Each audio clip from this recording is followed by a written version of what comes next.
Hello students, welcome back to Sunrisers education villa. आज हम करेंगे class 10th exercise 1.2 question number first. हम दोनों मीडियम से करेंगे बेटा, हिंदी मीडियम से भी और इंग्लिश मीडियम से भी। समझिए, express each number as a product of its prime factor. कुछ नंबर्स दिए गए हमें, जैसे 140, 156, ये 5 नंबर दिए गए हैं आगे। ठीक है, ये कह रहा है इनको है ना अभाज्य गुणनखंडों के गुणनफल के रूप में व्यक्त कीजिए। निम्नलिखित संख्याओं को अभाज्य गुणनखंडों के गुणनफल के रूप में व्यक्त कीजिए।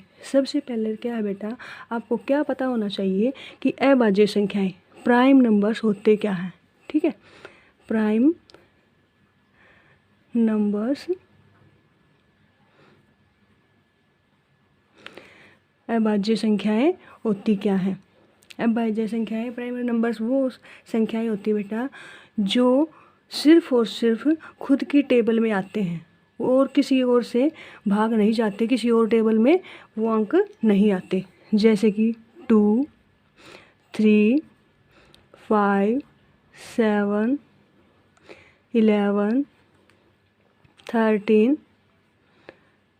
17, इस प्रकार और भी हो जाएंगे। ठीक है, देखो 2 किसी की टेबल में आता है नहीं, 3 किसी की टेबल में आता है नहीं, 5 किसी की टेबल में आता है नहीं, 7 किसी की टेबल में आता है नहीं। मतलब वो संख्याएं जो सिर्फ और सिर्फ खुद से ही डिवाइड हो या फिर 1 से डिवाइड हो, अदर किसी नंबर से डिवाइड ना हो, किसी और से भाग ना जाए। ठीक है, और दूसरी चीज़ आपको क्या पता होना चाहिए बेटा, डिविजिबिलिटी रूल का पता होना चाहिए, भाग के रूल का पता होना चाहिए, कि विभाज्यता के रूल का पता होना चाहिए कि कौन सी संख्या किस अंक से भाग जा सकती है। कि 2 से कौन सी संख्याएं भाग जाती हैं। देखो बेटा, जिस नंबर्स के इकाई का अंक या 0 हो या फिर 2 हो या 4 हो या 6 हो या फिर 8 होगा, ये संख्याएं जो होंगी वे संख्याएं जिनका इकाई का अंक, जिनका यूनिट प्लेस का अंक, यूनिट प्लेस का नंबर क्या होगा, 0, 2, 4, 6, 8, इनमें से कोई भी होगा तो वो संख्या क्या होगा, 2 से डिविजिबल हो जाएगी। ठीक है, ऐसे 3 के लिए होता है। 3 के लिए कैसे पता करेंगे कि ये नंबर 3 से भाग जाएगा नहीं जाएगा। ठीक है, इसके लिए ऐसे होता है कि उन नंबर्स का जोड़, जैसे 140 हमारे पास 140 है। यदि हमें ये पता करना है कि क्या 140 जो है वो 3 से डिविजिबल है या 3 के पाड़े में आता है, क्या 3 से भाग हो जाएगा, तो इसके लिए क्या रूल होता है बेटा, हम इसके अंकों का जोड़, जो संख्या में पता करनी है कि 3 से डिविजिबल है या नहीं है, उसके अंकों का जोड़ करके देखेंगे। यदि उसके अंकों का जोड़ 3 से डिविजिबल हो गया तो वो संख्या भी पूरी 3 से भाग चली जाएगी, 3 से डिवाइड हो जाएगी। देखो 140 का जोड़ कितना है, 1 + 4 + 0 कितना हो गया, 5। क्या 5 3 से पाड़े में आता है, क्या 5 3 से भाग जाता है, नहीं जाता ना, तो इसीलिए 140 जो है वो 3 से डिवाइड नहीं होगा। ऐसे रूल होता है बेटा 5 के लिए, ऐसे 6 के लिए, 7 के लिए, ये आपको आने चाहिए। आपको आते हैं तो ठीक है, नहीं आते तो मैं अगली वीडियो में आपको करवा दूँगी। ठीक है, अब हम करते हैं क्वेश्चन। देखो क्वेश्चन नंबर फर्स्ट, 140 को हम डिवाइड करेंगे। देखो इसके यूनिट प्लेस पे क्या है, नंबर 0। अब 0 के लिए देखो क्या कंडीशन थी, 2 से डिवाइड करने के लिए या तो इकाई के एक अंक पे 0 होना चाहिए, या 2 या 4 या 6 या 8, तो 0 है तो इसका मतलब ये 2 से डिवाइड हो जाएगा। ठीक है, हम प्राइम नंबर से, इन नंबरों से ही इनको डिवाइड करेंगे बेटा।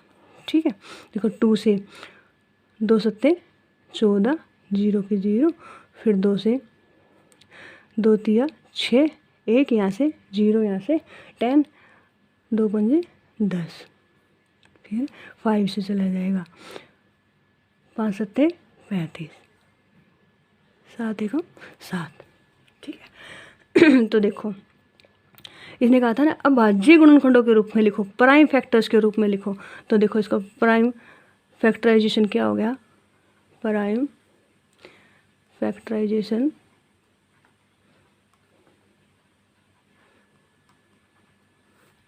140 इक्वल टू क्या आ गया, अभाज्य गुणनखंड, अभाज्य गुणनखंड देखो इसको क्या हो गए 140 के 2 into 2 into 5 into 7, 2 into 2 into 5 into 7, ये इसके हमने क्या लिख दिया इसको अभाज्य गुणनखंड के गुणनफल के रूप में, प्राइम फैक्टर्स के प्रोडक्ट के रूप में। ठीक है, देखो सेकंड पार्ट करते हैं इसका नेक्स्ट 156। ठीक है, देखो अब इसके यूनिट प्लेस पे नंबर कितना 6 और 2 से डिवाइड होने के लिए यूनिट प्लेस पे क्या होना चाहिए 6 होना चाहिए। तो ठीक है, तो इसका मतलब ये 2 से डिवाइड हो जाएगा।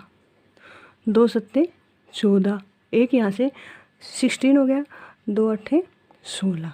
फिर देखो यूनिट प्लेस पे अंक 8, तो 2 की टेबल में देखो 8 आता है यूनिट प्लेस पे। तो देखो 2 3 6, 2 9 में 18। अब देखो 9 आ गया, 9 2 की टेबल से देखो डिवाइड नहीं होता ना, यूनिट प्लेस पे 9 हो तो देखो नहीं होना चाहिए, इसका मतलब ये 9 से नहीं जाएगा। अब ये जाएगा 3 से। देखो 3 + 9, 3 + 9 कितना हो गया 12, 12 9 3 से डिवाइड होता है ना, तो इसलिए 3 से चला जाएगा। देखो 3 1 जा 3, 3 3 जा 9, अब 13 1 जा 13। ठीक है, तो इसके प्राइम फैक्टराइजेशन क्या हो जाएगा, प्राइम फैक्टराइजेशन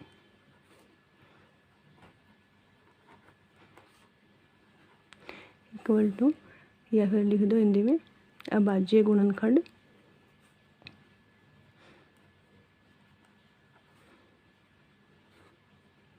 इक्वल टू है 156 के कितने हो जाएंगे 2 into 2, 2 into 2 into 3 into 13, 3 into 13। ठीक है, ये हमारा सेकंड पार्ट हो गया कंप्लीट। अब देखो थर्ड पार्ट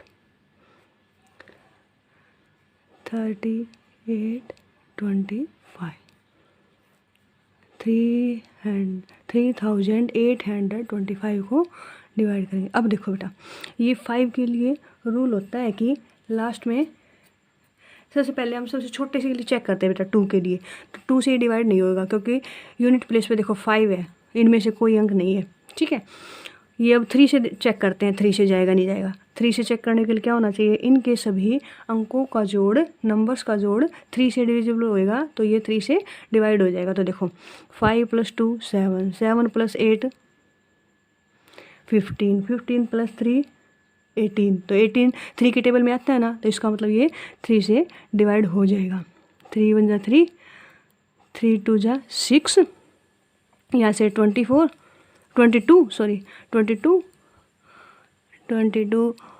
तो 3 7 21 या 15, 3 5 15।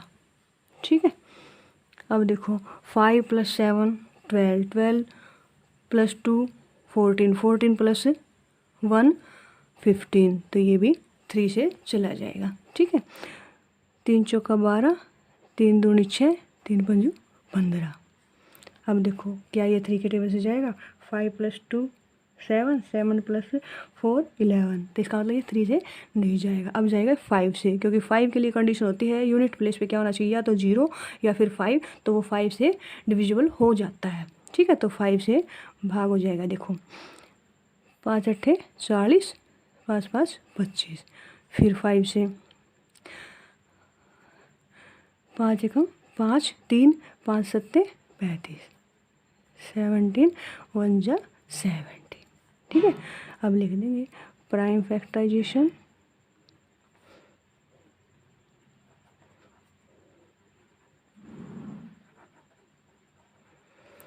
अभाज्य गुणनखंड